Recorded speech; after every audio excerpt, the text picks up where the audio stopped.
Hola chicos. Esta noche nosotros viajamos muy lejos, pero no solo en distancia, también en el tiempo. Vamos a retroceder unos 400 años hasta el Japón del período Edo, cuando los castillos aún dominaban el paisaje, las calles olían a carbón y pescado seco, y la alarma despertadora era literalmente un gallo con ansiedad de protagonismo. Imagina despertar en una casa de madera, con puertas de papel, sin café, sin tostadora y sin wifi. Sí, respira profundo. Ya sé que eso suena peor que cualquier película de terror, pero lo que sí hay es algo reconfortante. El murmullo del agua calentándose, el crujido de la madera al expandirse con el sol, y el olor sutil de arroz cocido al vapor. Entonces, antes de ponerte cómodo, tómate un momento para darle me gusta al video y suscribirte, pero solo si realmente disfrutas lo que hago aquí. Y cuéntame en los comentarios desde dónde estás escuchando y qué hora es donde tú estás. Me encanta saber qué tan lejos viajan estas historias. Ahora, atenúe las luces. Tal vez encienda un ventilador para obtener ese suave zumbido de fondo. Y comencemos juntos el viaje de esta noche. Tú estás en una pequeña casa de madera, al borde de una calle angosta, en Edo, la ciudad que más tarde se convertirá en Tokio. La luz de la mañana apenas comienza a filtrarse por los esas puertas de papel translúcido que parecen contener la aurora con una especie de respeto ceremonioso. El mundo no se despierta. De golpe, aquí se estira, se despereza, cruye en el tatami. Bajo tus pies está frío, como si aún conservara el sueño de la noche. Sales de tu futón, lo enrollas cuidadosamente porque claro, en esta época no hay tal cosa como tirar la sábana al montón, y te diriges hacia el centro de la casa, donde ya puedes oír los primeros sonidos de un desayuno que apenas empieza a tomar forma. Tu estómago gruñe. Es temprano, pero el aroma del arroz te arrastra como una caricatura flotando por la nariz. Ese arroz no viene de una olla eléctrica. Se cuece en un kama, una especie de caldero de hierro colocado sobre brasas en el erori, el fogón central. Una mujer, tal vez la madre de la casa, tal vez la abuela, mueve el contenido con una espátula de madera mientras escucha cómo el vapor sisea y se escapa con timidez.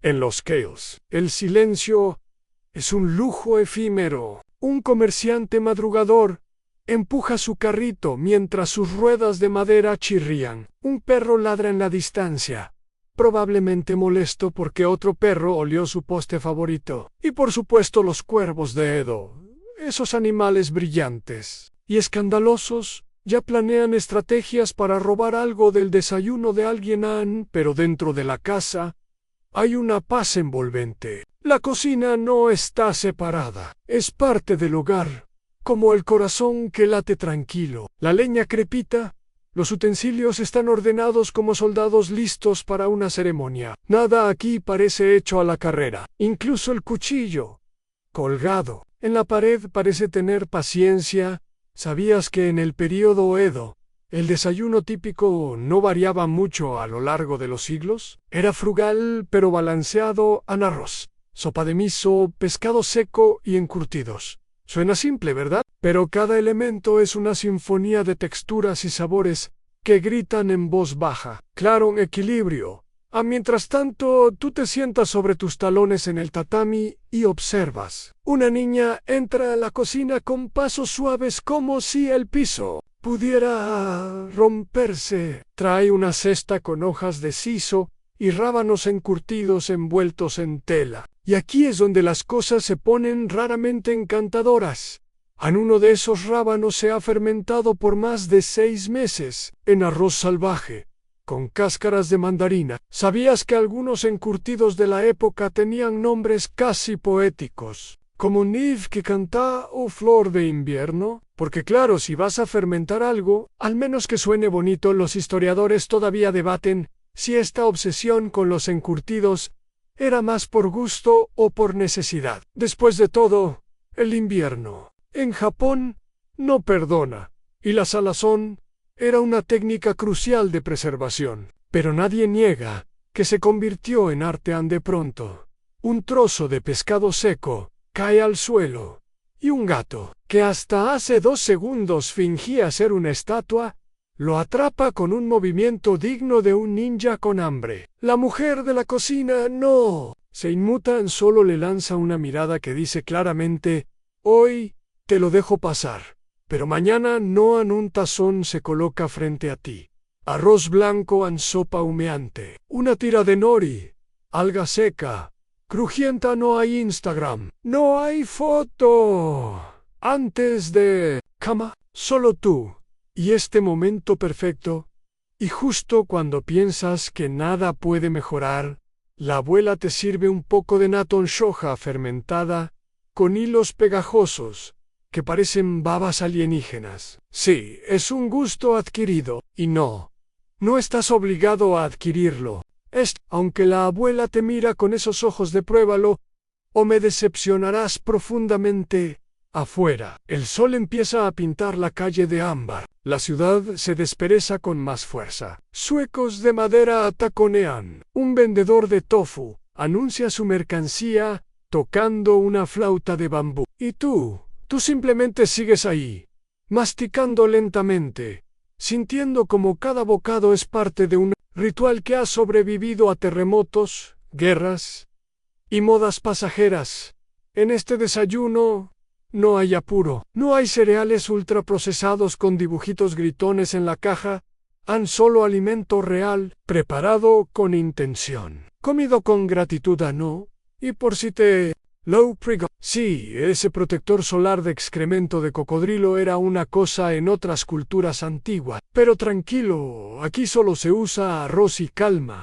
La luz avanza como un visitante silencioso, cruzando las puertas de papel con una delicadeza que casi parece educación. Tú te giras lentamente hacia la ventana, y la silueta de los primeros rayos del sol ya proyecta sombras largas y suaves sobre el tatami. La ciudad de Edo no se despierta con alarmas ni notificaciones de smartphone, sino con la coreografía pausada de la luz y el sonido mientras sigues el aroma a leña encendida. Tus pies descalzos te llevan hasta el corazón de la casa, a la cocina, o mejor dicho, lo que en esta época se consideraba el centro neurálgico del hogar. No hay refrigerador ni microondas, ni ese robot que hace café y te juzga en silencio por ponerle azúcar. Lo que sí hay es un hirori, el pozo de fuego, cavado directamente en el suelo, rodeado de piedras negras que han escuchado más conversaciones de madrugada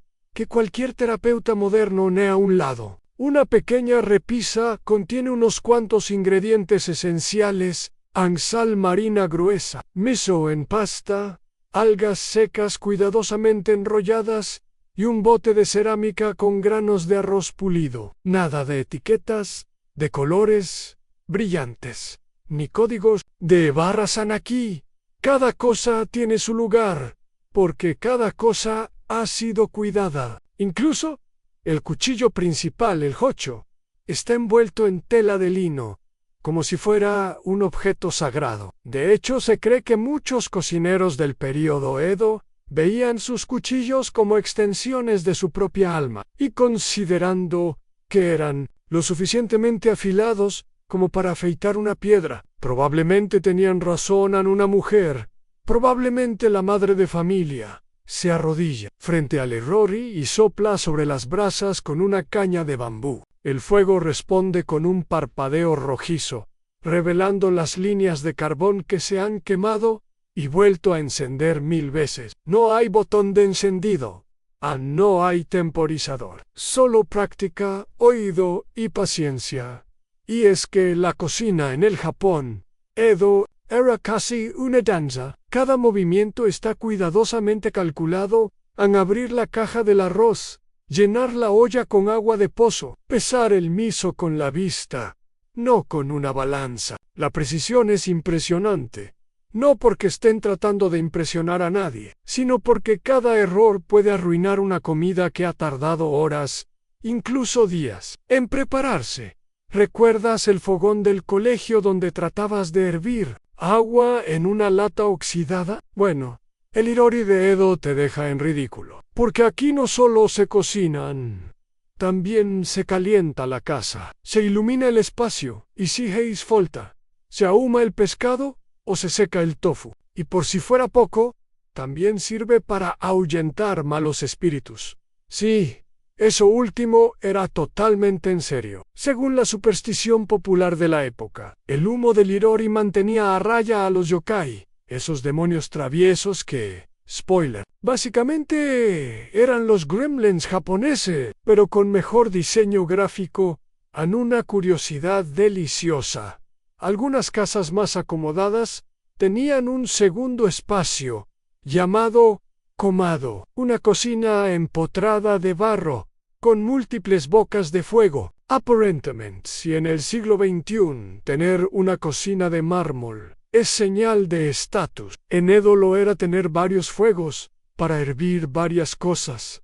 Al mismo tiempo, al lujazo, a la niña regresa, esta vez con un balde de agua clara.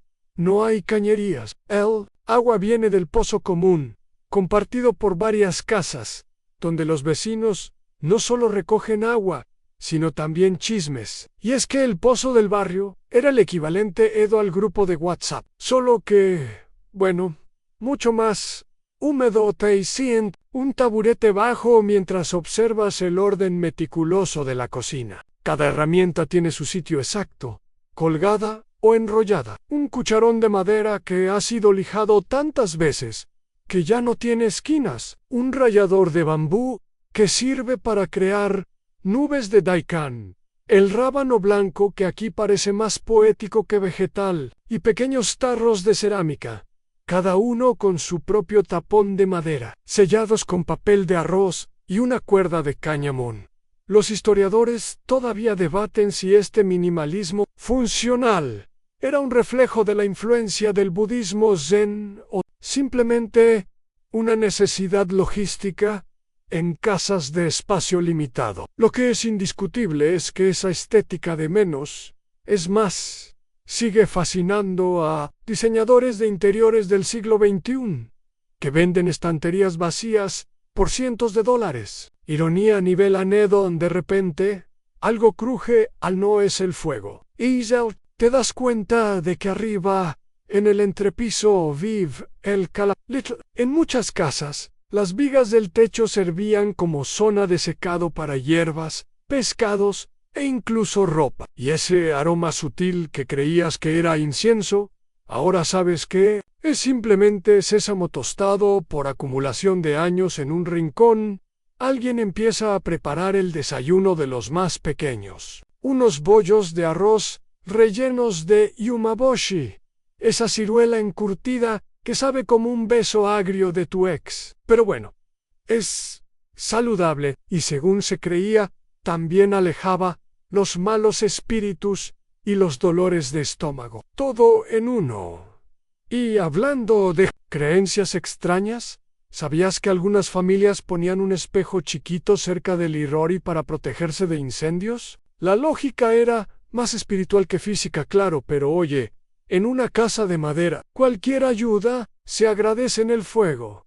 Ahora ruge con energía contenida. El arroz comienza a burbujear dentro del cama, liberando vapor con un sonido que es casi meditativo.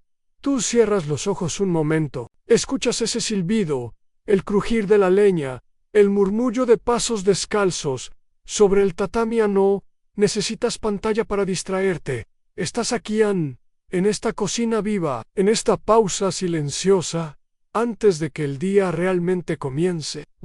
Observas cómo la luz del sol ya llena toda la habitación con tonos dorados. Sientes que el desayuno no es solo una comida, es un ancla, un momento en el que todo, incluso tú, parece estar en equilibrio.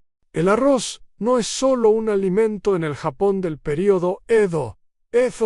la estrella indiscutible del desayuno, el alma del plato, el protagonista que, si fuera actor, ganaría todos los premios por mejor textura, en un rol principal ante. Acercas al cama, el caldero de hierro colocado con reverencia sobre las brasas del Irori. No es un objeto cualquiera, se le cuida como un tesoro familiar. El kama tiene forma redondeada y fondo grueso, diseñado para retener calor y distribuirlo de forma pareja, porque en este ritual no hay lugar para quemaduras desiguales ni arroz pegado. Bueno, algo de arroz pegado sí, pero eso tiene su propio number way to do okojei, el arroz dorado del fondo, que curiosamente algunos consideran un manjar. Pero antes de llegar a la cocción, hay otro paso esencial al lavar el arroz. Tú tomas un cuenco y sumerges las manos en agua fría junto a otra persona de la casa. El arroz se lava no solo por higiene, sino para remover el exceso de almidón. Al mover los granos entre tus dedos, el agua se torna lechosa. Se repite 1, 2, 3 veces. A la cuarta, el agua ya parece clara como la mañana, y tú has participado sin darte cuenta en un acto casi meditativo.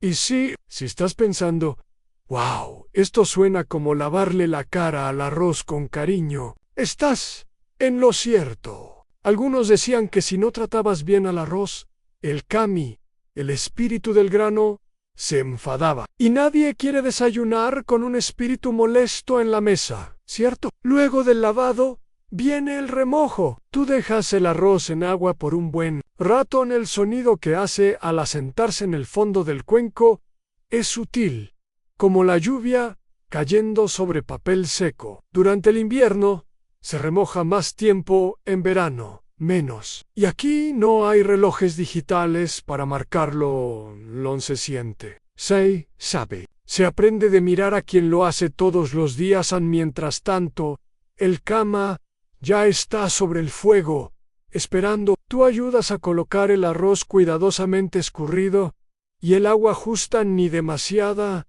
ni muy poca. Aquí no hay botón de arroz blanco, esponjoso. Aquí hay que escuchar al arroz. El fuego bajo el kama es moderado al principio, luego se intensifica. Tú puedes oír el cambio primero, un silencio, después un murmullo de burbujas que nacen lentas, finalmente un silbido prolongado como un suspiro feliz. Eso es buena señal en una tapa de madera. Gedondau pesadau, sí. Coloca encima. El vapor empieza a escaparse por los bordes. Y justo aquí comienza lo más difícil del proceso. An esperar, sin mirar así, no se destapa. No se revuelve, no se toca. Solo se escucha. El arroz debe cocerse en paz, sellado como un secreto. ¿Sabías que en el Edo rural había supersticiones sobre abrir la tapa del kama antes de tiempo? Algunas decían que el alma del arroz se escapa si lo haces. Otros simplemente sabían que quedaría crudo, pero la imagen del alma evaporándose al abrir la olla antes de tiempo. No puedes negar que es poética y un poco aterradora. En este momento, todo en la cocina se ralentiza. Nadie quiere romper el hechizo. Incluso el gato se queda quieto, observando cómo el vapor sube en espirales delicadas, como si bailaran una danza vertical. Y aquí es cuando llega el okojei moment, esa parte del arroz que se pega ligeramente al fondo y forma una capa dorada y crujiente. En la actualidad, muchos lo desechan, pero en Edo es la parte que se reserva para los últimos bocados o incluso para convertir en sopa. Al parecer, en tiempos de escasez, el okojei era un tesoro. Hoy lo llamarían gastronomía de aprovechamiento o foodie ancestral. Pero para esta casa es simplemente delicioso. Una curiosidad que probablemente no esperabas. En algunas casas, el arroz no se cocía una sola vez al día. Se preparaba por la mañana y se mantenía caliente envolviendo la olla en mantas gruesas o colocándola cerca del irrori. Recalentar con fuego directo era casi un crimen culinario. ¿Cómo ponerle ketchup a sushi a inaceptable? Y por cierto, hablando de tragedias modernas, ¿sabías que durante siglos el arroz blanco fue un lujo? El pueblo común comía arroz mezclado con cebada o mijo. Comer arroz blanco todos los días era señal de estatus, pero también de riesgo. Provocaba beriberi, una enfermedad por deficiencia de vitamina B. Los historiadores todavía debaten si fue ignorancia o simplemente terquedad lo que hizo que las clases altas lo siguieran consumiendo a pesar de las advertencias. De regreso al presente. Bueno, al presente Edo. Tú ves como la madre del hogar apaga el fuego con unas pinzas largas de bambú en espera. Luego levanta con cuidado la tapa del cama, y el vapor que escapa es denso, perfumado y tibio. Es el tipo de vapor que te haría suspirar. Incluso si no tuvieras hambre en el arroz, está perfecto, suelto, brillante, cada grano separado como si supiera mantener la distancia sin caer en la frialdad. Se sirven cuencos de cerámica, cuidadosamente barnizados. Tú recibes uno, y al acercarlo, notas el calor subiendo por tus dedos. No quema, pero pide respeto a Nisiantis to comer.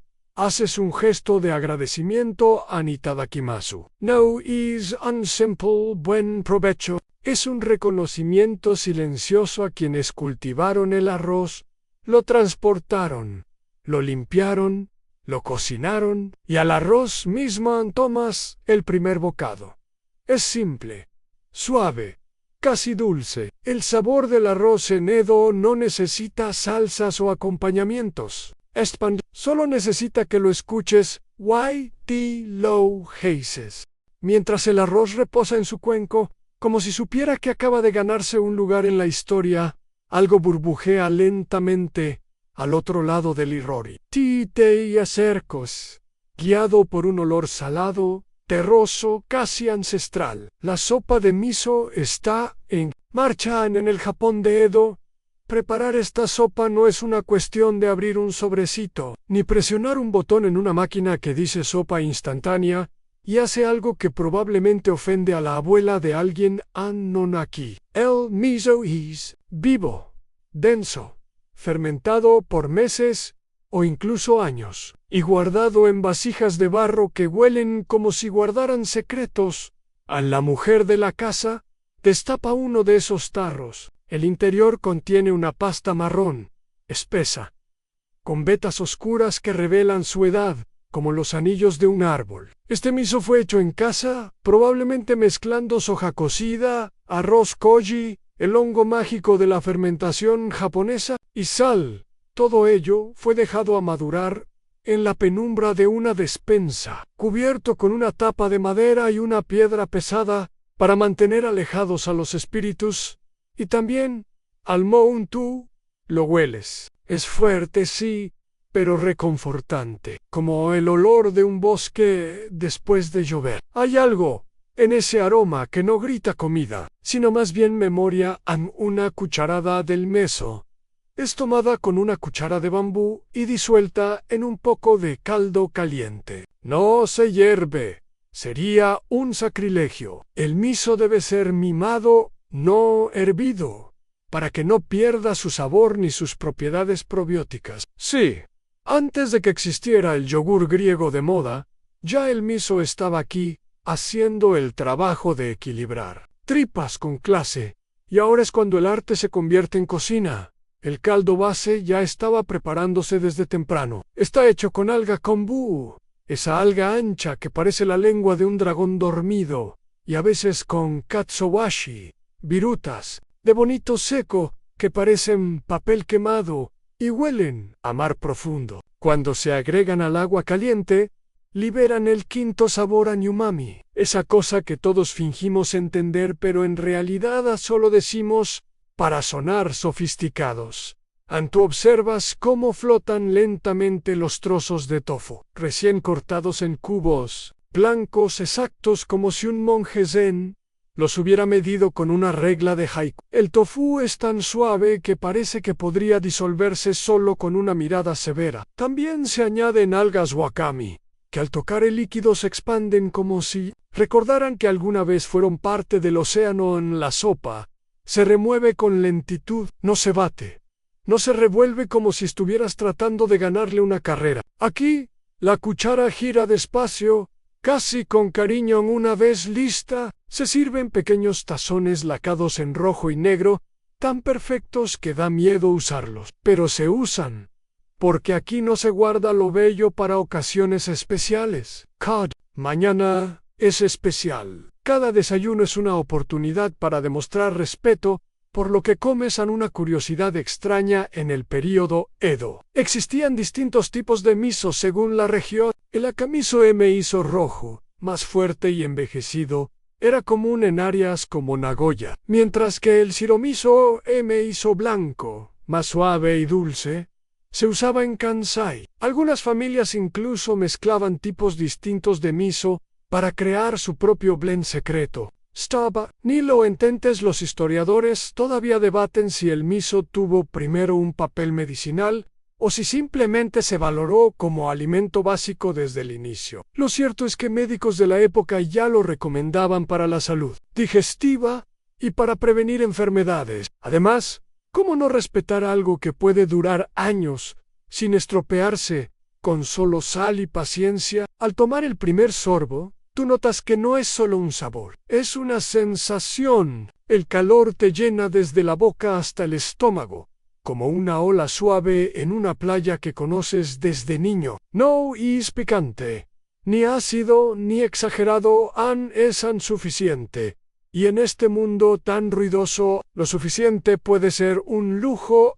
Te fijas en los demás miembros de la casa. Todos beben con ambas manos rodeando el tazón, inclinándose un poco hacia el vapor. Nadie habla mucho, no porque no quieran, sino porque en este momento el silencio es parte del sabor. Sí, por si te lo preguntan, hay un término específico para el primer vapor que emite la sopa de miso al ser servida. Se llama karidei. ¿Qué significa?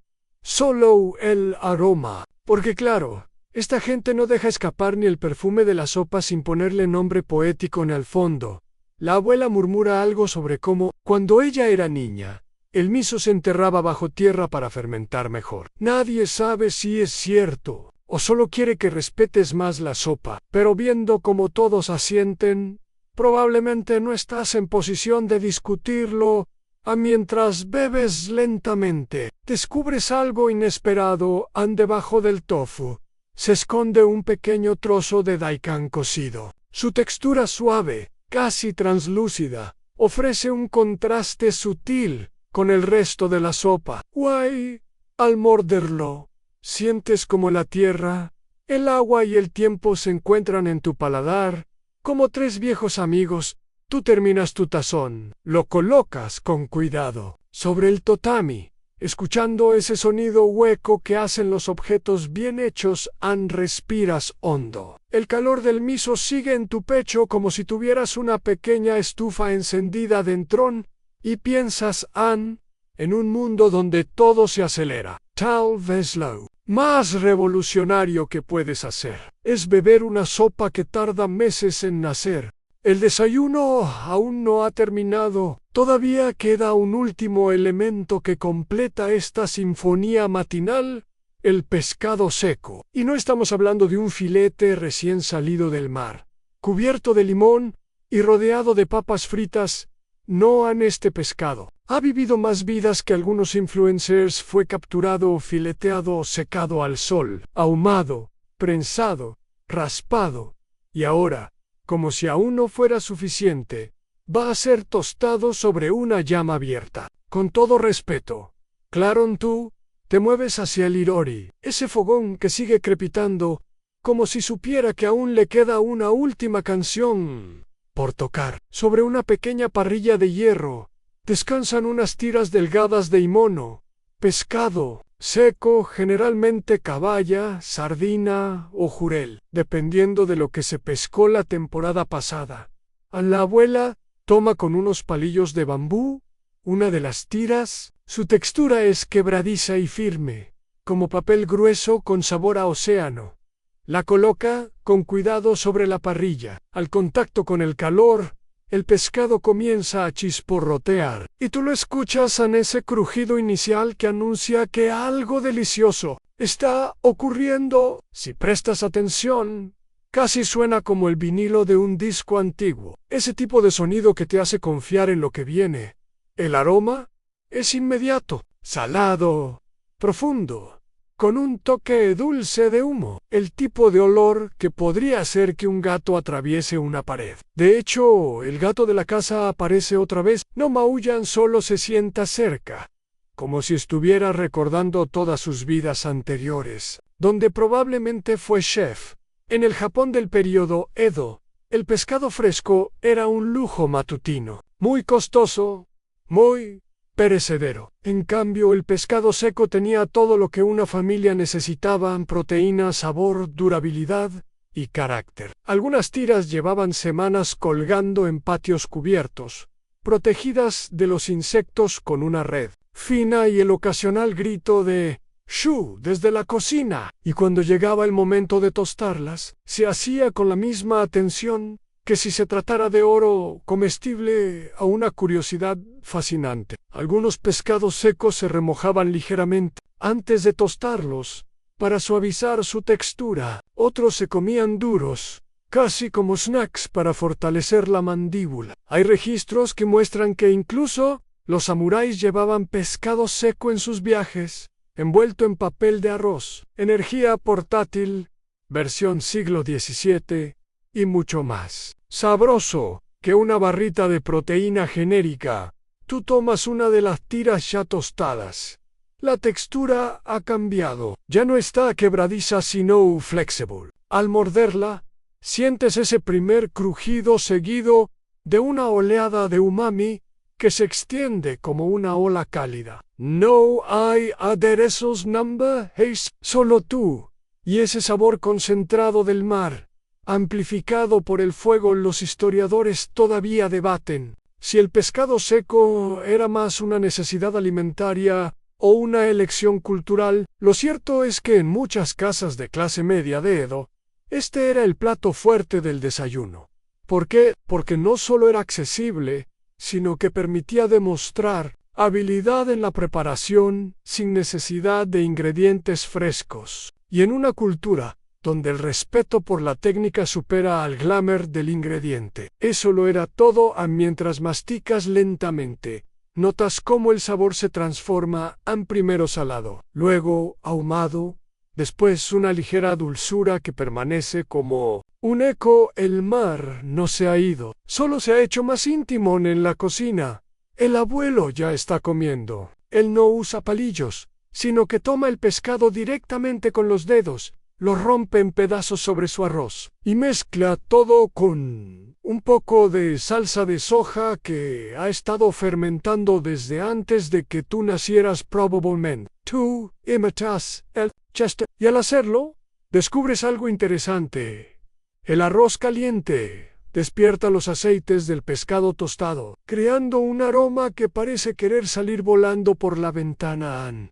Y hablando de aromas, ¿sabías que los vendedores de pescado seco usaban técnicas bastante teatrales para atraer clientes? Algunos cantaban, otros golpeaban campanas, y unos pocos incluso hacían pequeños shows mostrando cómo el pescado crujía al doblarlo. Porque si vas a vender algo que huele fuerte, más vale hacerlo con carisma mientras comes. Siente como la casa respira en armonía. Los sonidos son pequeños pero constantes. Un sorbo de té por aquí, el tintineo de los palillos por allá, el fuego que aún chispea, aunque el arroz ya esté servido. Todo parece tener un ritmo natural. Gato finalmente se rinde y se tumba cerca del Errori, como si también hubiera comido solo con el olor. El vapor del té sube en espirales. La abuela añade una pizca de ralladura de yuzu sobre el pescado. Sí, aún hay espacio para un toque cítrico sofisticado incluso en el siglo XVII. Y justo cuando piensas que has probado todo, alguien saca del fondo de una alacena una pequeña cajita de madera. Dentro hay hojuelas de katsuobushi. Estas no se comen directamente, sino que se espolvorean sobre el arroz caliente. Al hacerlo, bailan literalmente se mueven como si tuvieran vida, reaccionando al vapor. Es el único ingrediente en la historia que parece aplaudir tu desayuno. Tú ríes suavemente y lo entiendes en este mundo donde la comida ha sido tocada por el tiempo, el fuego y la intención. Cada bocado es más que nutrición. Es una conversación entre generaciones. Terminas tu pescado, tu arroz, tu té. No hay prisa, no hay reloj. Solo el suave recuerdo del mar y el crepitar lento del carbón. Cuando creías que nada más podía sorprenderte del desayuno en Edo, llega un sonido inesperado en Crunch. No un crujido moderno de papitas en bolsa, ni un golpe sordo de cereal empapado demasiado tiempo. Es un sonido firme, fresco, casi elegante, como el de una carta antigua siendo doblada con cuidado. Es el sonido de los tsukamono, los encurtidos japoneses. Esta manana te invitan a morder siglos de historia. Una rodaja a la vez sientas de nuevo en tu sitio, en el tatami. Frente a ti aparece un platito de cerámica azul, decorado con formas que parecen olas o ramas.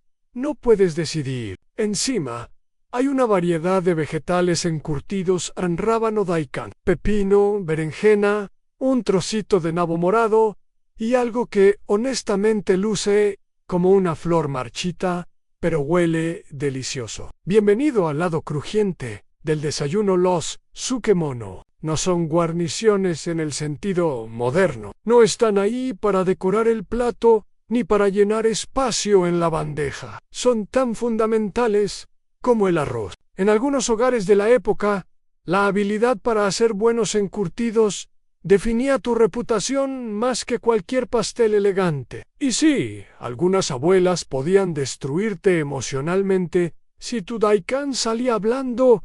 En vez de respetablemente, tú tomas un trozo de pepino encurtido con los palillos. Es brillante, casi translúcido, cortado en rodajas perfectas. Al morderlo, el vinagre suave y la sal despiertan tu lengua con una ráfaga de frescura que contrasta con la suavidad del arroz. Otro crunch adictivo. ¿Y sabes qué es lo mejor? Esta maravilla tiene solo 3 ingredientes: pepino, sal y tiempo. Una curiosidad extravagante en algunas regiones. Se usaban hojas de cerezo, cáscaras de mandarina o incluso polvo de carbón vegetal para añadir sabor, color o propiedades digestivas a los encurtidos. También había tsukemono secretos que solo ciertas familias sabían preparar, como si fueran hechizos de brujería fermentada. Y claro, si preguntabas la receta, probablemente te miraban como si hubieras pedido la combinación del cofre de un samurái. Los historiadores todavía debaten si los tsukemono surgieron más como técnica de conservación o como complemento espiritual. Algunos textos antiguos dicen que comer arroz sin encurtidos es como ver el monte Fuji cubierto de nubes. Traducción decepcionante. Ahora alguien te ofrece una tira de daikon amarillento, pero no huele como los otros. Tiene un aroma más fuerte, casi penetrante. ¡Takuan!, te dice la abuela con una sonrisa misteriosa. Fermentado por meses, ensalvado de arroz y a veces en ceniza. Su textura es crujiente por fuera, pero cede suavemente en el centro. Es como si el vegetal hubiera aprendido a negociar con el tiempo. Y aquí es donde lo besan, en un rincón de la cocina. Justo detrás de una puerta corrediza está el tsukimanoki, el barril de encurtidos de madera, enorme, con un borde encordado. Sobre la tapa de madera, una piedra pesada mantiene la presión. No hay luz allí, solo humedad, silencio y expectación. Como un invernadero para sabores extremos. Tú te acercas y, sí, Puedes olerlo desde aquí en un perfume terroso, ácido, un poco salado, como si alguien embotellara el otoño durante el periodo Edo. Muchas casas tenían uno o varios barriles de encurtidos en el patio trasero o incluso bajo el piso. Y si pensabas que era solo una moda casera, piensa otra vez. Había tiendas enteras dedicadas exclusivamente a vender sucamono, algunas con más de 50 variedades distintas. Un bar de encurtidos. Sí, y sin pretensiones hipsters. Mientras masticas un bocado de berenjena morada encurtida con siso, una hoja aromática con un sabor a medio camino entre la menta y la albahaca tímida, tú entiendes algo importante. Los encurtidos no son accesorios, son memoria, alquimia y carácter. Cada uno tiene su propia historia, su propia textura, su propio humor. Por cierto, ¿sabías que había sukemono hechos con flor de crisantemo? Se usaban en ocasiones especiales.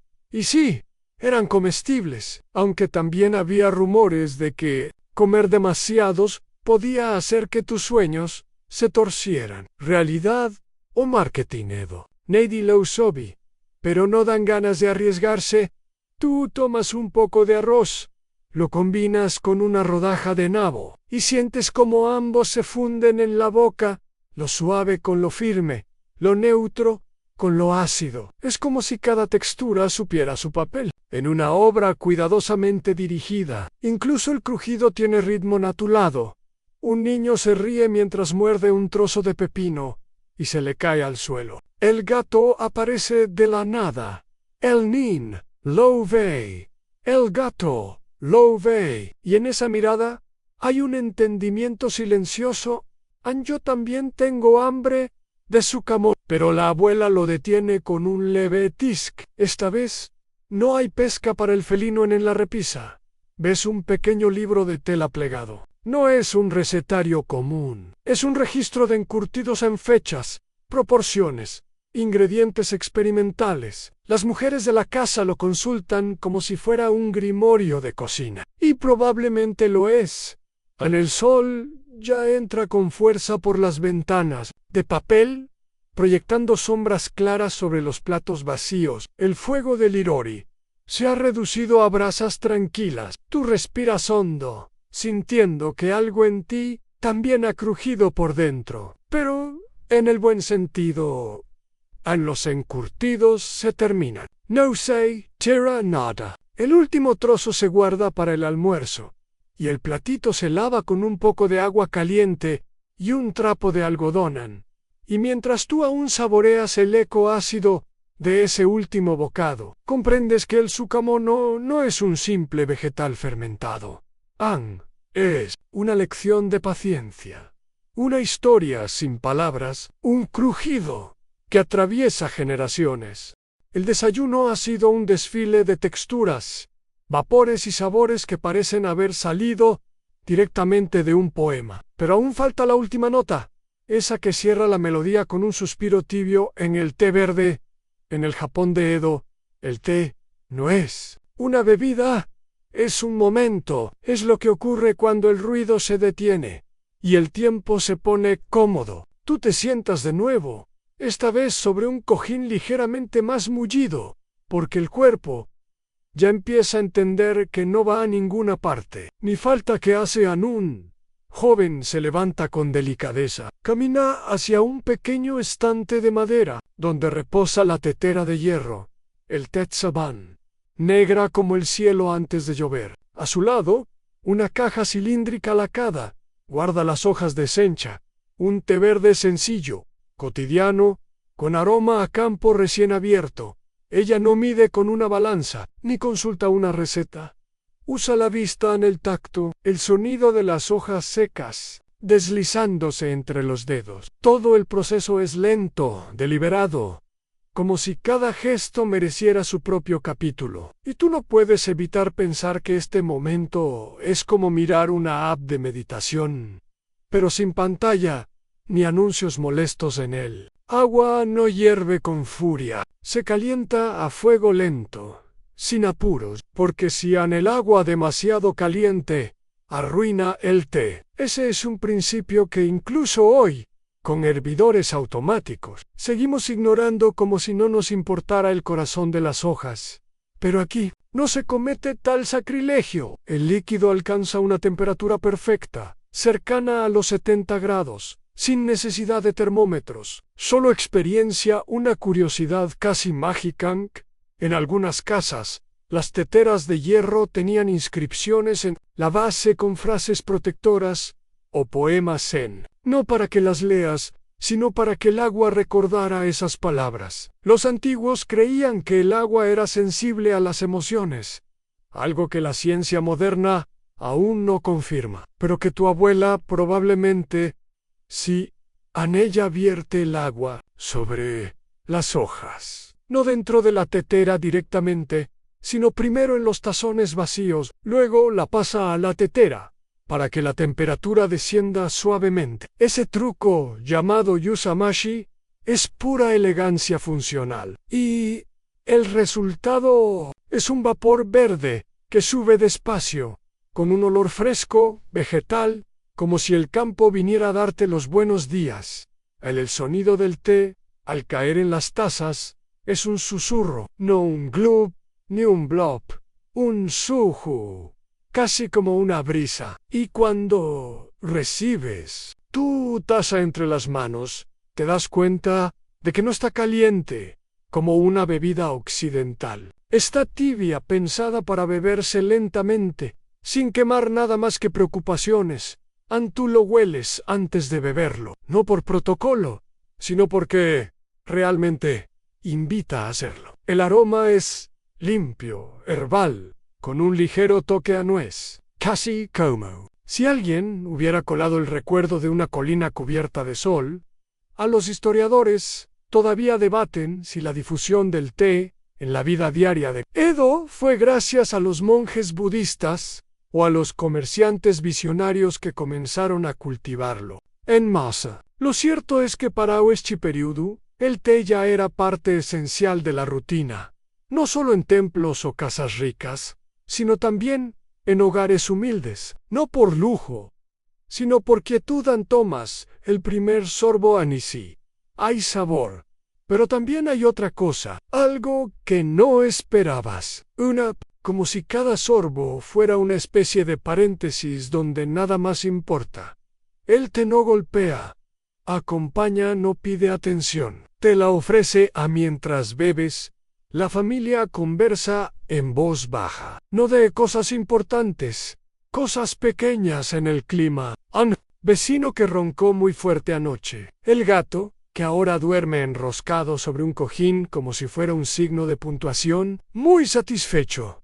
Y hablando del gato, hay leyendas que dicen que algunos tés se preparaban bajo la mirada de un gato dormido, porque eso garantizaba que la energía fuera suave. Suena absurdo, pero si alguna vez preparaste té mientras te miraba un felino juzgador, ¿sabes que hay algo de verdad en eso?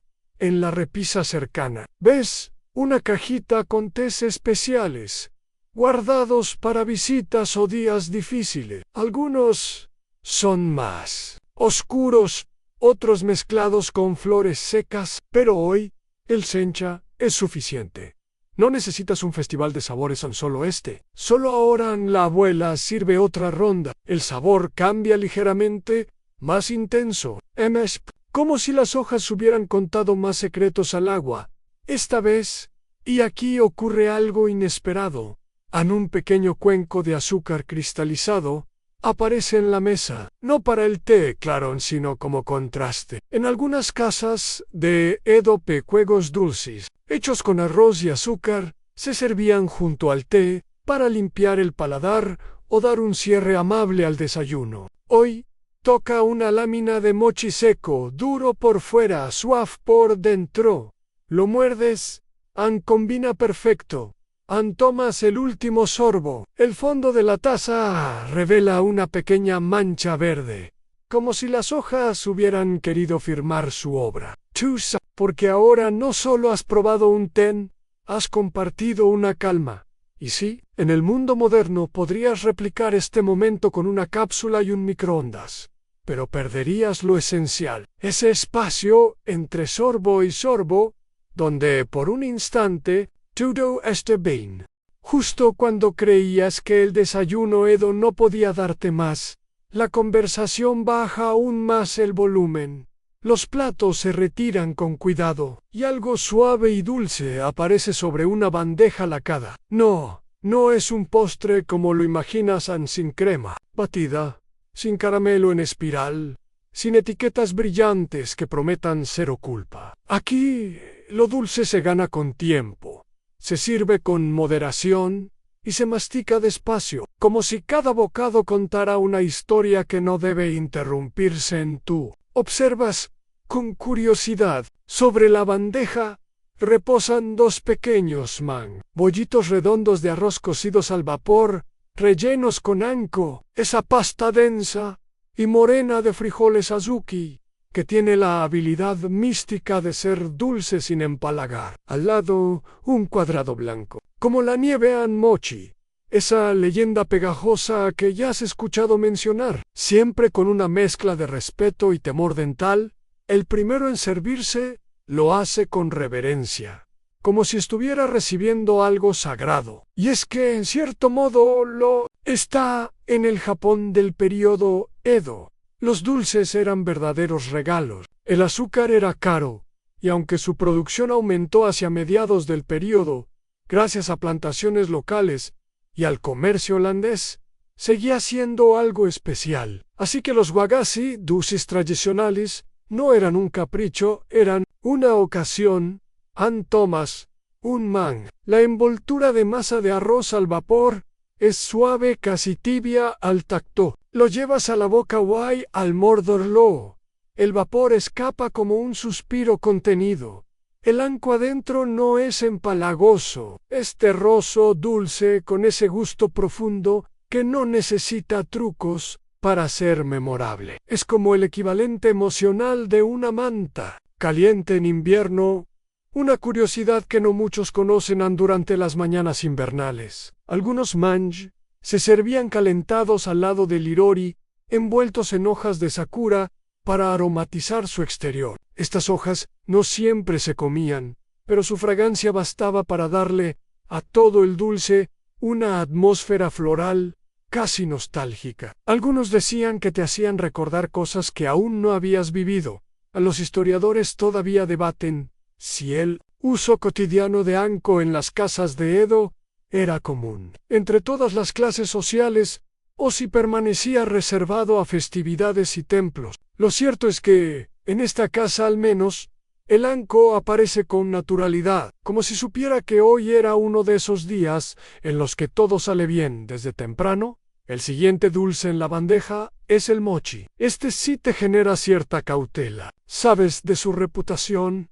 Es masticable al punto de ser casi indestructible, y lo suficientemente pegajoso como para quedarse contigo, literalmente, por más tiempo del previsto. Pero también sabes que aquí se prepara bien, no con máquinas ni moldes de silicona, sino con el método ancestral: arroz glutinoso cocido al vapor, luego golpeado en un mortero de madera, el yush, con una masa pesada que probablemente ha roto más de un dedo descuidado. Todo esto hecho al ritmo de cantos, en coordinación perfecta. Una danza rítmica entre fuerza y precisión. Este mochi, por suerte, no requiere que participes en su creación. Solo tienes que comerlo. Lo tomas con los dedos. Su textura es fresca, suave, ligeramente elástica. Dentro, una sorpresa masanko, pero esta vez mezclado con sésamo negro. El sabor es más profundo, casi ahumado. Combina perfectamente con los últimos rastros del té, que aún te calienta la boca. Un dato curioso y un poco extravagante: en algunas regiones de Edo había mochi relleno con jengibre confitado, o incluso con una pizca de pasta de miso dulce. La mezcla era inesperada, salada y dulce al mismo tiempo. Se decía que comiéndolo antes del mediodía se traía buena fortuna, y también un poco de coraje, porque no todos apreciaban esos contrastes audaces. Tú masticas lentamente, no por miedo, sino porque cada bocado parece extenderse más allá del paladar. Es comida con textura emocional, y aunque la palabra nostalgia no existe aún en este idioma, tú sabes que algo dentro de ti ya la estás sintiendo. A lo lejos, el sonido de la calle empieza a despertarse. Un vendedor de carbón empuja su carrito, haciendo sonar un pequeño tambor para anunciar su llegada. Dentro de la casa, todo sigue envuelto en vapor, aroma y silencio cordial. Una anciana te ofrece un dulce muy pequeño, casi una moneda. Lo llaman rakugan, hecho de harina de arroz prensada y azúcar, moldeado con pequeños sellos de madera. Tiene forma de crisantemo. Es seco, crujiente, casi etéreo. Al colocarlo en la lengua, se deshace lentamente, como si tu boca estuviera contando una navada. Aquí es donde comprendes que el desayuno no termina de golpe. No se cierra como una puerta. Se disuelve, se diluye, se esfuma en suavidad, como el final de un sueño del que no quieres despertar. Y aún así, no sientes prisa ni por moverte, ni por regresar, solo por quedarte aquí un poco más, masticando pasado. Mientras los últimos rastros del dulce se disuelven aún en tu lengua, algo te llama la atención.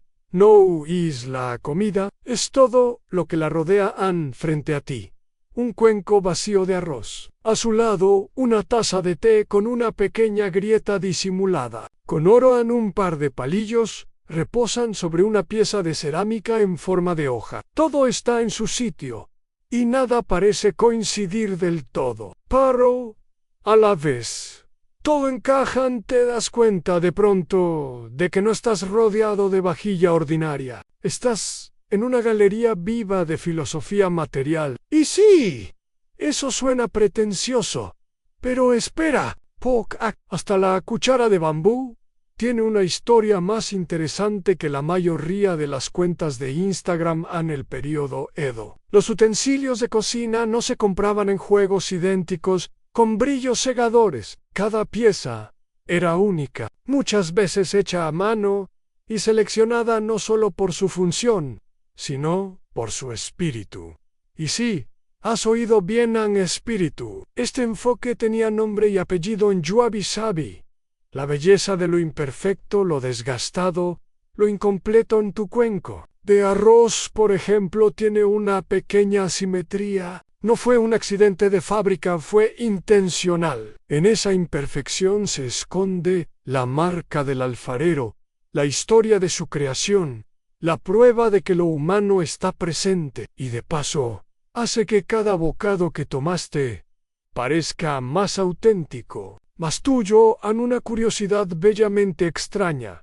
Algunas familias en Edo usaban kintsugi, una técnica que repara cerámica rota con polvo de oro. Si algo se rompe y se repara con cuidado, no hay por qué ocultarlo. De hecho, su nueva forma debe celebrarse. Tú miras esa grieta dorada en tu taza y piensas, ojalá repararan los corazones modernos con la misma técnica. Los historiadores todavía debaten si esta estética nació por influencia directa del budismo zen o como respuesta a la austeridad impuesta por las leyes suntuarias del shogunato. Pero sea como sea, lo cierto es que esta forma de ver el mundo, de valorar lo simple, lo discreto, lo funcional, se filtraba en cada parte del desayuno. Los palillos, por ejemplo, no son de plástico ni de acero inoxidable, son de madera natural, pulidos a mano, con las puntas ligeramente afinadas. No llevan decoración ostentosa, solo un pequeño barniz rojizo que brilla a la luz del sol. Al usarlos, notas algo importante: pesan lo justo, no bailan en tus dedos, ni se sienten torpes, son una extensión de tus intenciones. A la bandeja de madera, donde se sirvió el té, no tiene bordes altos ni colores chillones. Es oscura, pulida por años de uso. Si la observas de cerca, verás pequeñas marcas de cuchillos Jigotau secals, Jisopau de risas pasadas. Es una memoria portátil, Una señora se acerca para limpiar. No usa detergentes, ni esponjas modernas, ni toallitas con olor a piña colada. Solo un paño húmedo de algodón, bien escurrido, y movimientos suaves. La cerámica se lava con respeto, casi como si se tratara de piel. El bambú se seca al sol. El hierro se unta con una pizca de aceite para evitar la herrumbre. Nada se olvida, nada se tira. Mientras tanto, tú sigues explorando visualmente lo que te rodea. Cada recipiente tiene una forma específica para el alimento que contiene. En el cuenco de arroz es más hondo para conservar el calor. El de sopa es ancho y poco profundo para liberar el aroma. Los platos encurtidos son pequeños porque la cantidad también comunica intención. Y sí, hay reglas para todo esto. No en el sentido tiránico, sino como una coreografía silenciosa. Por ejemplo, los palillos nunca deben clavarse en el arroz. Eso se hace solo en rituales funerarios. Tampoco deben pasarse de mano en mano. Otro gesto asociado a los ritos de cremación. Todo tiene lugar, forma y contexto. Ahora observas un cuenco más antiguo, con barniz casi desgastado. Preguntas por él y te explican que ha pasado por 3 generaciones. Fue hecho en una aldea montañosa donde el barro tiene un tinte rojizo especial. El abuelo de la familia lo usó en su primera comida como aprendiz en Edo. Tú lo sostienes, y es como tener siglos entre las manos. Una anécdota curiosa. Algunos artesanos de la época hacían marcas secretas debajo de las tazas, símbolos, poemas breves, o incluso pequeños errores intencionados que servían como firma. Hoy podrías llamarlos easter eggs de cerámica, pero aquí eran recordatorios de que nada, ni siquiera una taza, está libre de personalidad. Tú te preguntas cuántos objetos has usado sin notar su forma, su peso, su historia, y de pronto, ¿entiendes? Aquí, lo material no es solo herramienta, es extensión del pensamiento. El desayuno terminó hace rato, pero nadie se levanta, aún no por reír, sino porque el acto de comer no es solo llenarse, sino estar presente. Y eso incluye la vajilla, el mantel, la bandeja. Todo forma parte del mismo silencio compartido. Ni tú, con la taza vacía aún entre las manos, sientes que esta experiencia no ha sido una comida, ha sido una conversación con los objetos. Ya has comido, bebido y hasta saboreado las imperfecciones de la vajilla, pero aún hay algo encendido, literalmente, frente a ti. El irori, ese pozo cuadrado en el suelo lleno de brasas, sigue brillando con una calma viva como el corazón tibio de la casa. En la mayoría de las casas del período Edo, el hirori no era solo un fogón, era el sol artificial del hogar. Tú te sientas junto a él, ahora con más intención. El desayuno ha concluido, sí, pero nadie parece tener prisa por irse. El fuego no solo alimenta la olla, alimenta la conversación, el descanso, el estar juntos. El irori está cavado directamente en el suelo del salón, enmarcado con vigas de madera oscura, ennegrecidas por los años y el humo. Encima cuelga de una cadena un gancho de hierro en forma de pez.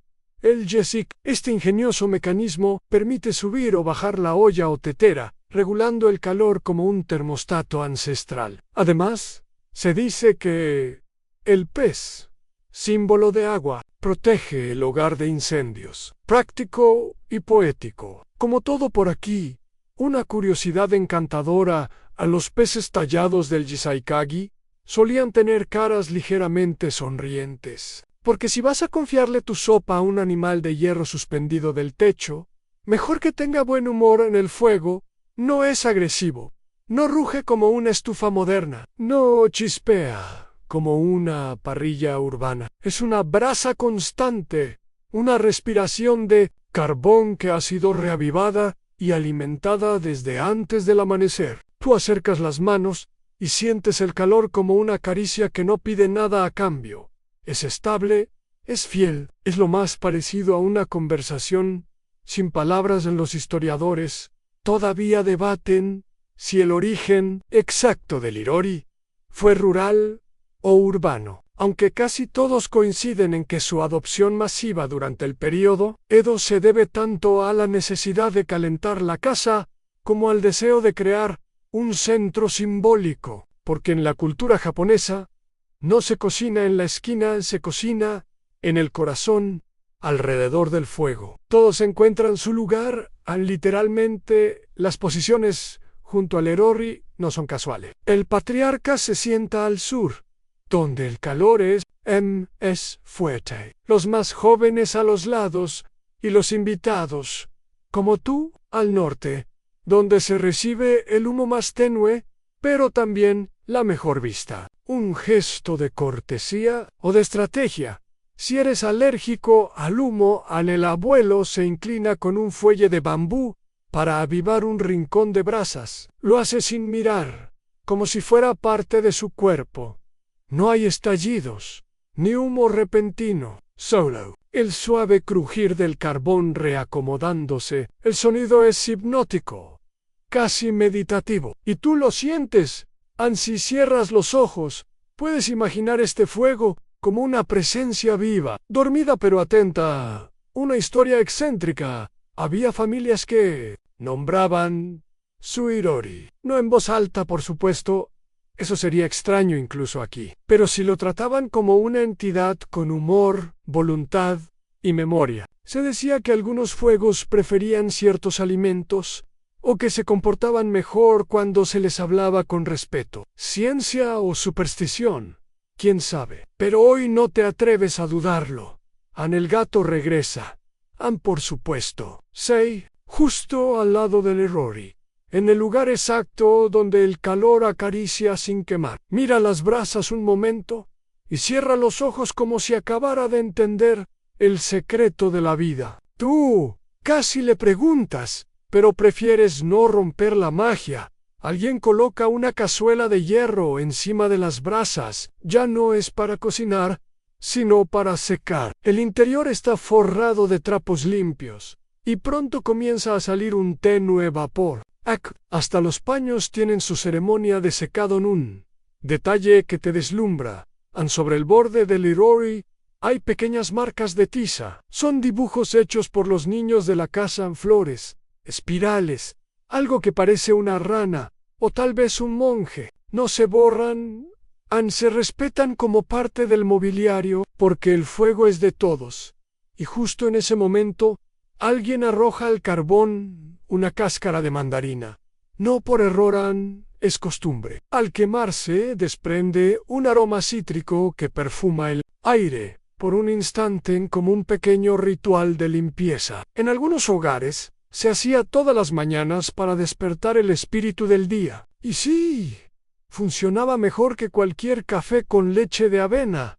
Tú miras el Irori otra vez. Las brasas se han vuelto más oscuras, más densas, pero aún conservan ese brillo interno, como si supieran que todavía no ha terminado su turno. Why, tú entiendes algo que no sabías que te faltaba en este Hogger. El fuego no solo calienta el cuerpo, también sostiene el silencio, marca el ritmo del día, te recuerda, con cada chasquido leve, que no necesitas hacer nada más que estar. La comida ha terminado, el fuego del Irori se apacigua en sus últimas brasas, y la luz del día ya entra sin pedir permiso. El hogar se estira, bosteza, y empieza a cambiar de atmósfera. Es el momento en que el desayuno cede su lugar al resto. Pero antes de salir al mundo, hay una ceremonia silenciosa más. Vestirse ni. No, aquí no se trata de ponerse lo primero que encuentres. No hay cajones explosivos, llenos de camisetas con lemas sarcásticos, ni calcetines desparejados. En esta casa de Edo, la ropa es otra forma de hablar con el día. Tú te quedas un momento observando cómo la familia se prepara. Primero, los niños. La madre los ayuda a ponerse pequeños chaquetitas de algodón acolchadas, mientras sus brazos aún están medio dormidos. Las telas son suaves, resistentes, teñidas con añil, un azul profundo que parece arrancado del cielo nocturno. El patrón es simple en rayas, pequeños cuadros, tal vez un monograma familiar en la espalda. No hay nada brillante, pero todo está hecho con una precisión que haría llorar a cualquier diseñador moderno, en una curiosidad deliciosa en el tinte.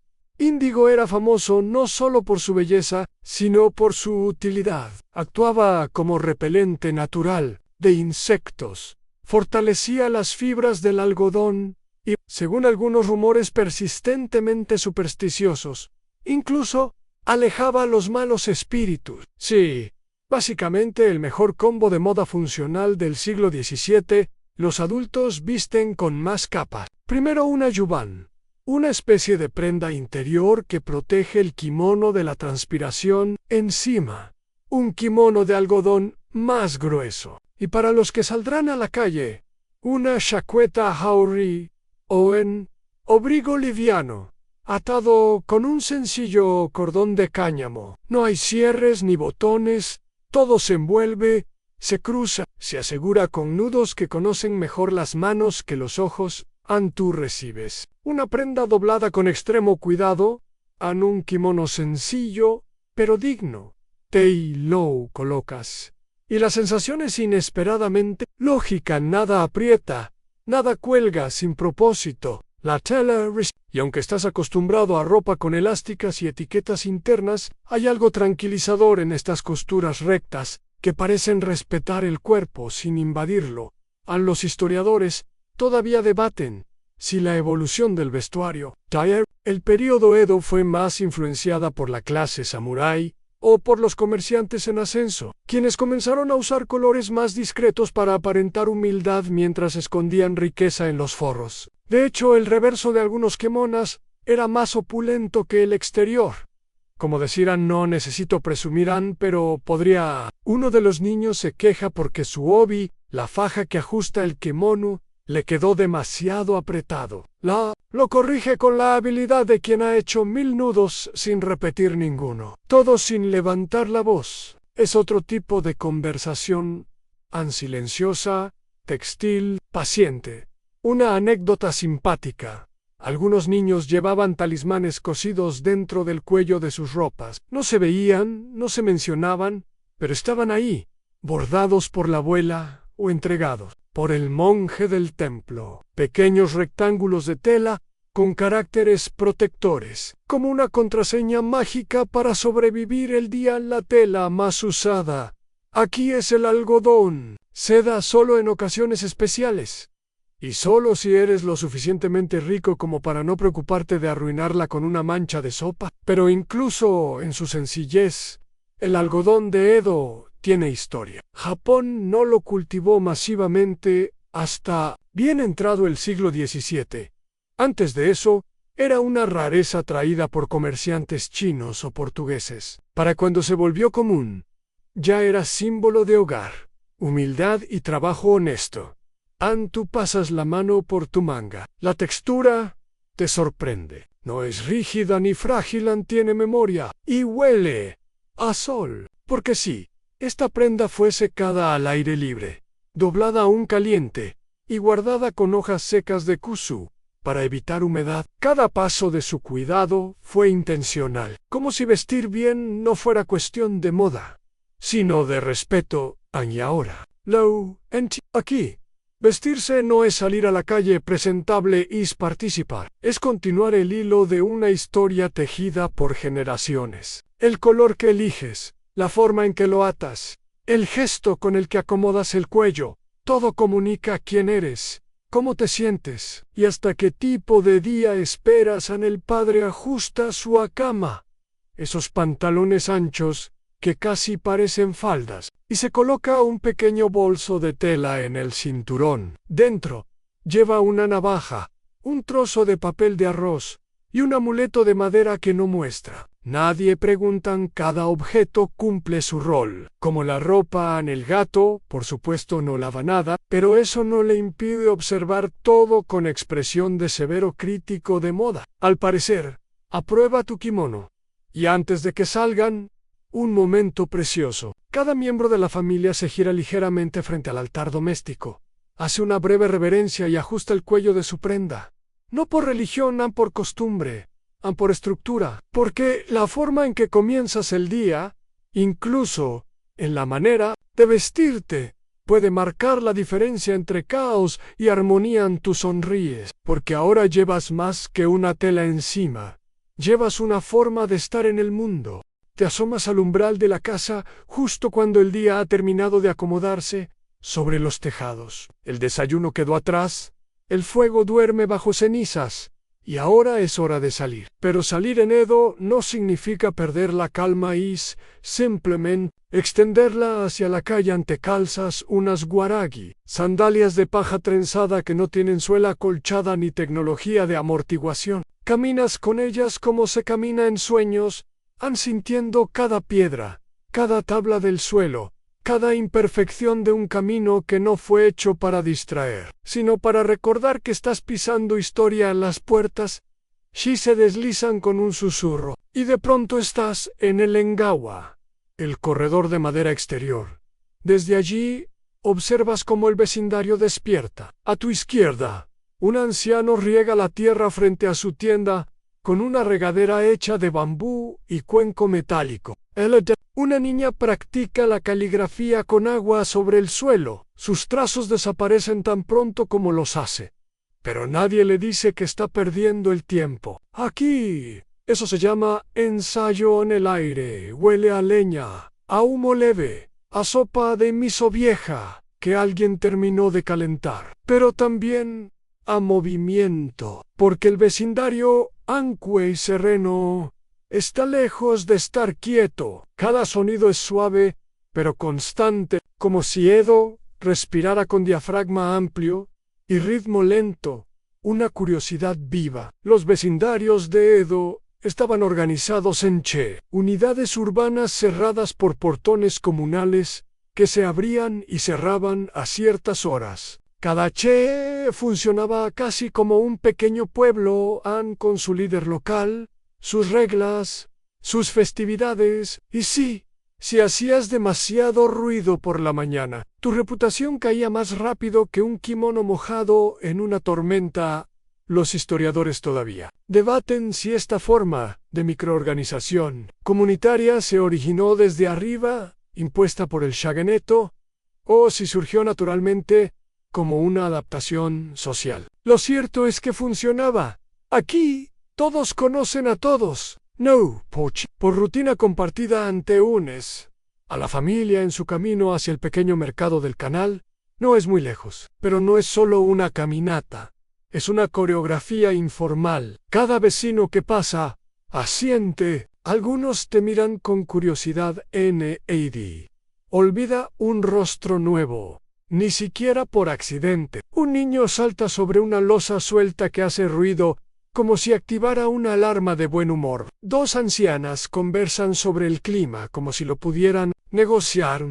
Y de repente, un canto, no de pájaro, sino de vendedor. Una voz grave, como salida de un barril, entona una melodía corta, repetitiva, hipnótica, yakimu y shakimumo. Tú giras la cabeza y ves el carrito. Un horno ambulante sobre ruedas, humeando con elegancia. Vende camotes asados sobre piedras calientes. El hombre que lo empuja viste un delantal manchado y una sonrisa fija. Why, Onquay, estás lleno, no puedes evitar olerlo, en ese dulzor terroso que huele a otoño lento. El TV asiente.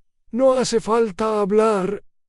Una anécdota colorida. Algunos vendedores tenían frases o jingles tan reconocibles que se les podía identificar solo por el eco de su canto en las callejuelas. De hecho, se decía que una vez un imitador fue perseguido por vender dulces falsos, y no por estafador, sino por cantar mal en prioridades más adelante. Una mujer en cuclillas limpia zanahorias con un trapo húmedo. Al verte te ofrece una con una sonrisa amplia sin presión. Aquí, el mercado no grita ofertas, ofrece miradas que preguntan.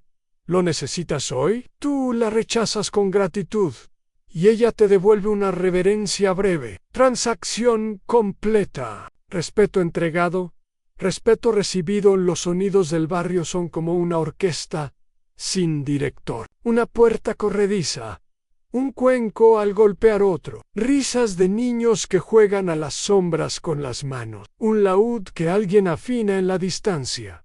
Todo forma parte del paisaje. Nada es accesorio. Una sombra más fresca atraviesa tu rostro. El toldo de una tienda de arroz que acaba de abrir. El propietario, un hombre con manos enormes y mirada de zorro viejo, examina el contenido de un saco como si estuviera leyendo un poema antiguo. No mide el arroz, lo siente. Su tienda huele a madera seca y esfuerzo honesto. Mientras avanzas, notas que todo parece más pequeño que en tu mundo. Las casas, las calles, las distancias, pero también más enfocado. A nada está de más. Cada poste, cada cubeta, cada trozo de cuerda enrollado junto al canal, tiene un motivo para estar allí. Y nadie se molesta en explicártelo, porque aquí la función habla por sí misma. El hijo mayor de la familia te entrega una pequeña hoja doblada en forma de abanico. Dentro hay una nota con caracteres torpes. Dice simplemente "en buen viento". Oye, y ni tú lo sientes. No solo en el aire fresco que roza tu cuello, sino en la manera en que todo, las voces, los pasos, los saludos, parece empujarte suavemente hacia el día. No es. Y mientras el mercado sigue despertando, tú caminas entre sombras de papel, aromas nuevos, texturas de tierra viva. No necesitas saber exactamente a dónde vas. Tan solo sabes que aquí todo empieza con suavidad. El sol ya acaricia los tejados, las calles de tierra se tiñen de ocre, y tú regresas a casa con la familia. Pero no para descansar, no. No, todavía. Aquí, después del desayuno y antes del almuerzo, viene ese momento ritual casi meditativo de las tareas matutinas. Y por tarea, no me refiero a listas interminables escritas en apps de productividad con nombres como Zentas, 9000, nada. Cada deber del hogar es simple, humano, y se realiza con una cadencia que haría llorar de ternura a cualquier algoritmo. La madre comienza barriendo el tatami con una escoba de fibras de palma. El sonido es seco, susurrante, como un suspiro, que barre las preocupaciones junto al polvo. Tú tomas un trapo de algodón húmedo y te unes, te agachas y empiezas a deslizarlo sobre el suelo de madera del pasillo exterior, en línea recta, sin detenerte. Es como remar sobre una superficie que te responde con gratitud. Y aquí viene una curiosidad. En el Japón, Edo, los suelos se limpiaban con trapos, no solo para quitar la suciedad, sino también para pulir la madera de forma natural. No había ceras ni productos milagrosos, solo manos, agua y constancia, y el resultado era brillante. Literalmente, algunas casas parecían espejos horizontales por tanto cariño acumulado a tu alrededor. Cada miembro de la familia toma una tarea. El abuelo recoge las cenizas del irori con una pala pequeña de hierro y las guarda en una caja especial. No se tiran, se usarán más tarde como abono o como base para encender nuevos fuegos, porque aquí todo lo que sirve más de una vez. A los historiadores todavía debaten hasta qué punto estas tareas domésticas se compartían equitativamente entre los géneros en la vida cotidiana de Edo. Algunos registros muestran división clara de roles, otros evidencia de colaboración familiar muy fluida. Lo que es cierto es que, al menos esta mañana, todos participan sin que nadie lo diga en voz alta. En el patio trasero, una joven golpea con un mazo una piedra plana sobre la que descansa un puñado de semilla. Está haciendo harina de mijo, de la forma más ancestral que existe a pulso. El ritmo es constante, casi hipnótico, pausado, como si la piedra no respondiera a la fuerza, sino a la paciencia. Un dato encantador: algunas familias tenían canciones especiales para ciertas tareas, canciones de barrer, canciones de moler, canciones para doblar la ropa. Nada grabado, claro, solo tonadas murmuradas entre dientes, heredadas como una receta de abuela. Tú incluso oyes una melodía ahora. No, Lali, pero sientes que es exactamente lo que el momento necesita. A la ropa seca del día anterior ha sido retirada del tendedero y ahora toca doblarla, pero no como tú lo haces, lanzándola al fondo del armario en forma de bola misteriosa. Dobla. Es arte. La madre toma una toalla, la alisa con las palmas, la dobla en tercios perfectos y la coloca en una pila donde todas las esquinas coinciden como si fueran piezas de un puzzle zen. Tú intentas imitarla. Fallas en el segundo doblez. Nadie se ríe. Ella simplemente asiente. Toma tu intento con gratitud y lo rehace con movimientos suaves. Es como si estuvieras aprendiendo un idioma nuevo. Y esta toalla fuera tu primer poema. Y hablando de poesía, sobre una repisa cercana, ves un haiku escrito a mano, colgado con una cuerda de cáñamo. Dais algo como, al barrer el suelo, mi reflejo parpadea, sol de invierno tibio. No sabes si lo escribió alguien de la familia o lo sacaron de un libro, pero te quedas mirándolo un buen rato, porque sí, hasta limpiar tiene su lado lírico. Aquí en la cocina, la abuela lava los utensilios restantes. No usa detergente, solo agua tibia y un cepillo hecho con raíces secas. Las ollas no brillan como nuevas, pero relucen con historia. Unas tienen manchas negras que no se quitan. Eso es sabor pegado, dice ella, con orgullo tácito. Tú te sientes útil, tranquilo, como si cada trapo húmedo, cada semilla molida, cada trozo de tela doblada sirviera para ordenar no solo el hogar, sino tu mente. Aquí, hacer algo con las manos no es sinónimo de fatiga, sino de presencia. Una anécdota peculiar: había familias que guardaban un trapo especial para el último día del mes, usado solo para limpiar el umbral de la puerta. Se decía que si lo usabas antes de tiempo, invitabas a la mala suerte. La solución: tenerlo colgado, a la vista, como recordatorio de paciencia. Una especie de calendario textil supersticioso. El ritmo de las tareas empieza a calmarse. No porque haya prisa, sino porque ya casi todo está hecho. El trapo se escurre por última vez. El polvo ha sido barrido. El aire huele a madera húmeda. Y a calma, bien merecida, tú te sientas de nuevo, esta vez sobre un tatami recién aireado. Tus dedos están húmedos, tus piernas un poco entumecidas, pero tu cabeza ligera, como si fregar el suelo te hubiera limpiado los pensamientos. También y mientras respiras hondo, sientes que el día apenas empieza, pero ya te ha regalado algo que en tu tiempo moderno es tan raro como valioso: la certeza de haber hecho lo necesario, sin correr, cuando creías que el día ya había tomado su curso y que las tareas eran la forma principal de vivir en Edo. Algo inesperado sucede. Todo se detiene. Literalmente el barrido cesa. El mortero se calla, las puertas dejan de crujir. El aire se vuelve más espeso, no por calor, sino por pausa. Es hora del té de media mañana, y no es una taza solitaria al lado de una laptop. Tampoco un termo de acero inoxidable con una etiqueta que dice: pero primero, café. Aquí, tomar té no es un trámite.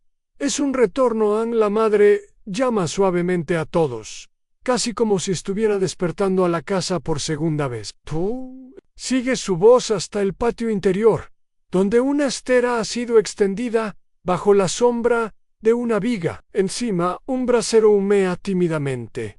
y una tetera de hierro comienza a respirar vapor. El gato, por supuesto, ya está allí, porque él sí sabe exactamente cuándo se sirve.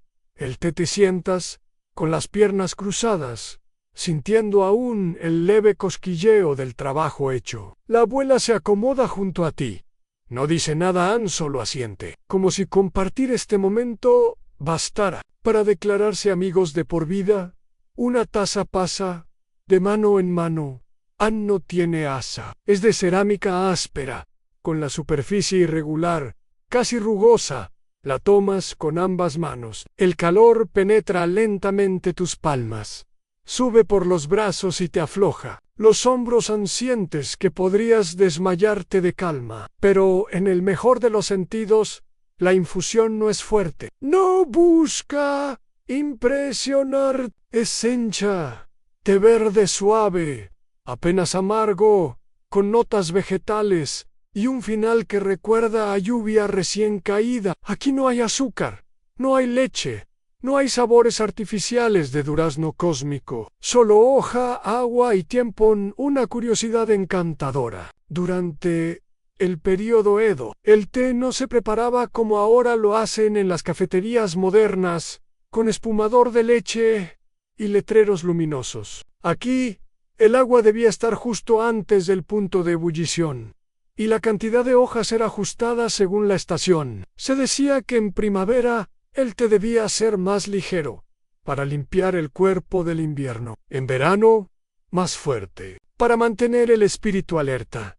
En otoño, reconfortante. Y en invierno, bueno, caliente, muy caliente. Los historiadores todavía debaten si el consumo cotidiano de té durante el Edo era más un acto social o espiritual.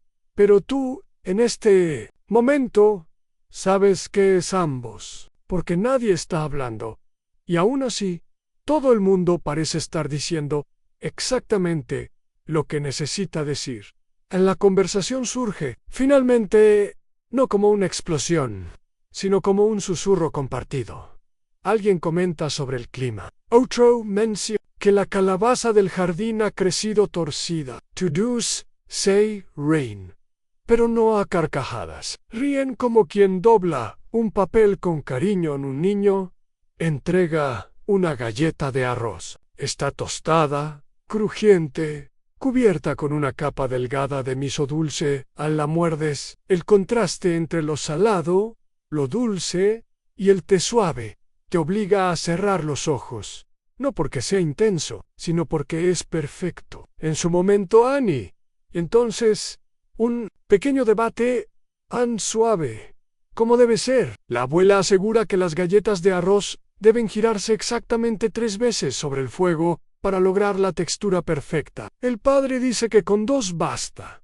El hijo solo quiere más galletas. Tú, tu parte. Decides que estás del lado de quien sea que te dé otra. A este tipo de momento no tiene nombre en tu mundo moderno. Pero aquí tiene muchos. Algunos lo llaman Ichigo Aiki. Una vez, un encuentro, como si este exacto instante no fuera repetible. Otros simplemente lo llaman Gen, la belleza sutil de lo que no se puede nombrar. Tú lo llamas lo que es. Una pausa tan suave que casi se convierte en música, una anécdota marginal.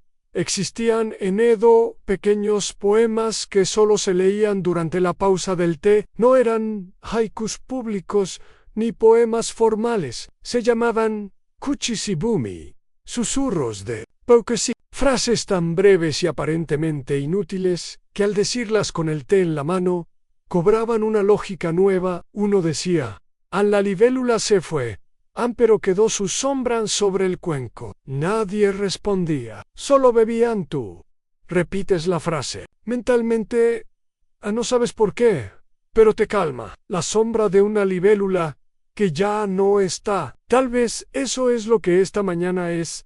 El eco de una rutina que se va deshaciendo como hojas secas en agua caliente. El viento entra por la puerta corrediza, moviendo el humo del brasero en espirales que no van a ninguna parte. Los sonidos del vecindario siguen, pero más distante. Es como si el mundo supiera que estás en un paréntesis y decidiera no interrumpir. El gato se estira, bosteza y se acuesta sobre tu kimono. Tú no lo apartas, porque aquí incluso eso tiene sentido. Y justo cuando piensas que la taza está vacía, descubres un último sorbo tibio. Lo tomas como si no quisieras decirle adiós, y el cuenco, como todo en esta casa, no te lo discute.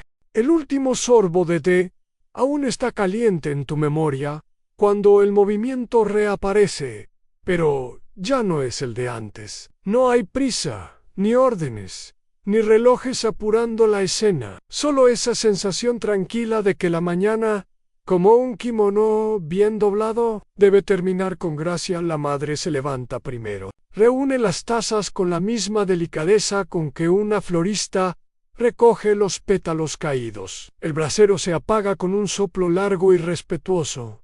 La estera se sacude al viento. Y sin palabras, la casa entra en la fase final de su despertar anesora. De los últimos preparativos, los adultos repasan mentalmente lo que deben llevar consigo en una bolsa con tela de cáñamo, un rollo de papel de arroz, un tenug y toalla multiusos que sirve para todo, desde secarse el sudor hasta cubrirse del sol. Tal vez un nudo extra de cuerda enrollado por si surge algo inesperado.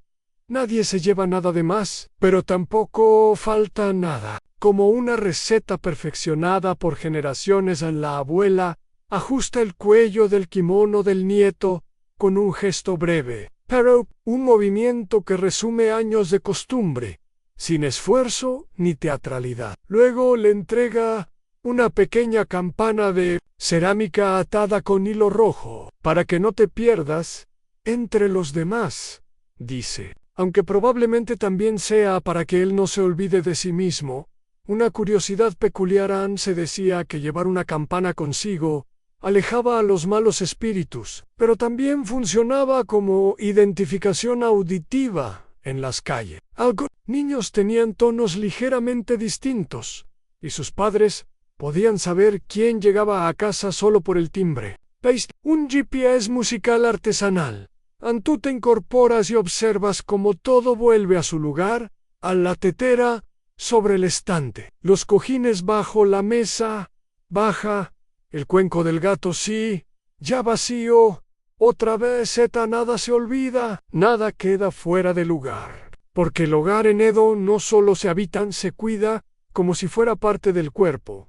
Los historiadores todavía debaten si esta atención al detalle cotidiano era producto de un orden social rígido o una filosofía del vivir lento desarrollada por necesidad. Pero cuando ves cómo incluso la cuerda de tender la ropa se enrolla con cariño, sabes que aquí no hay obediencia forzada, Anne.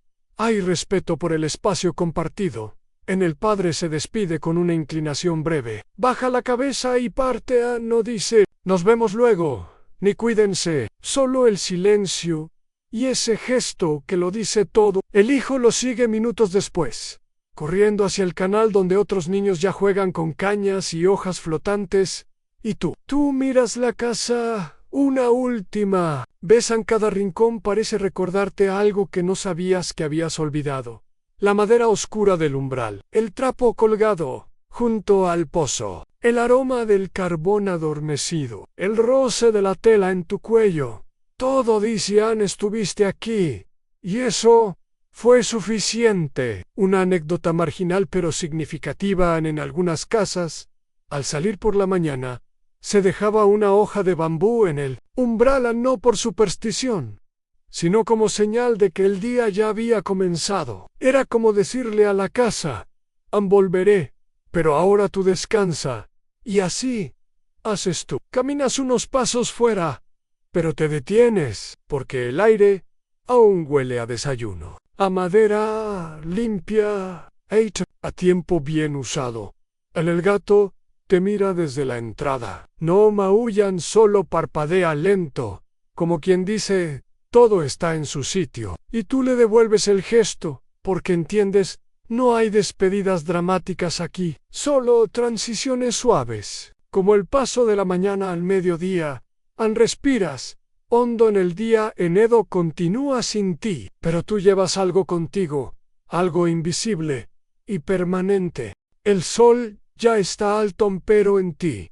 La mañana aún respira. Sientes en tu cuerpo la lentitud del movimiento, la textura del tatami bajo tus pies, el calor del té en tus manos, el peso exacto del kimono que abrazaba sin apretar. Nada fue urgente, nada fue ruidoso. Todo fluyó como debe fluir lo bueno sin prisas. Aún puedes oír, si prestas atención, los sonidos lejanos de ese pequeño vecindario, el canto del vendedor de camotes, el roce de las hojas secas al barrer, la nota suspendida de una flauta en la distancia. Como un eco amable que no se quiere ir del todo ahora, el fuego del error y ya duerme. La casa está en calma. ¿Y tú? También reposa. Deja que las imágenes de esta mañana ancestral se disuelvan como el té en agua. Cali, deja que tu mente recorra una vez más ese umbral de madera, el patio tranquilo, las voces suaves de una familia que vive con intención. Y si tu respiración se vuelve más lenta, más profunda, no te resistas. A salvo, estás en paz. Y allá, en el Japón, Edo de tu memoria, siempre habrá una taza de té, esperándote. Buenas noches.